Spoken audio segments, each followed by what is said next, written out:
podcast.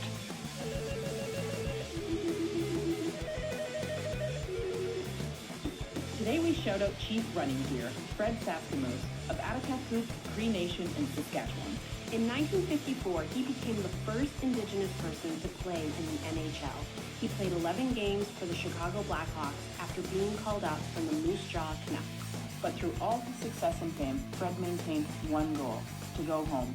In 1938, at the age of 6, Fred and his brothers and sisters were taken from his parents and grandparents and sent to St. Michael's Residential School in Duck Lake, Saskatchewan. Over the next 10 years of his life, Fred faced unimaginable trauma at the school, and he tried to run away several times. Each time he was found, brought back to the school, and punished for trying to get back to his parents and grandparents. It was because of Fred's grandfather that he learned how to play hockey.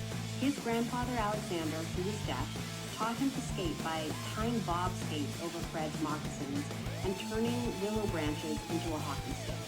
They would use frozen horse manure for a puck.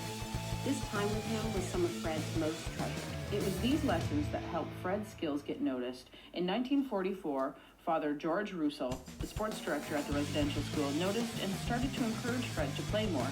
Fred started to dominate in midget leagues, and that eventually led to an offer from the Western Canadian League. By 1953, he was named the most valuable player while playing for the Moose Jaw Canucks.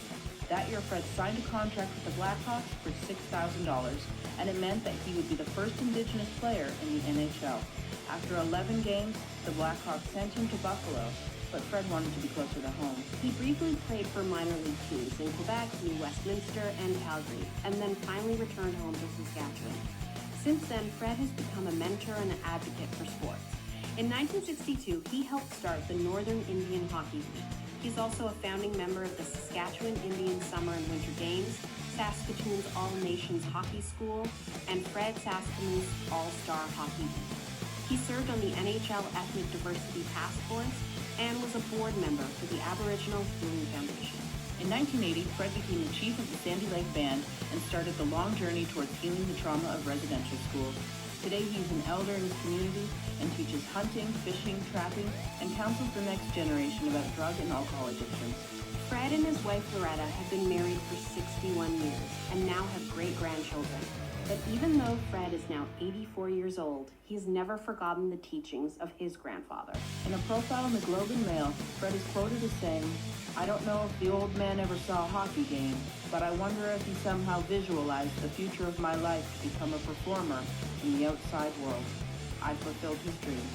Shout out to Trailblazer and Survivor, Chief Running Gear, Fred Sasakamoose. Shout out.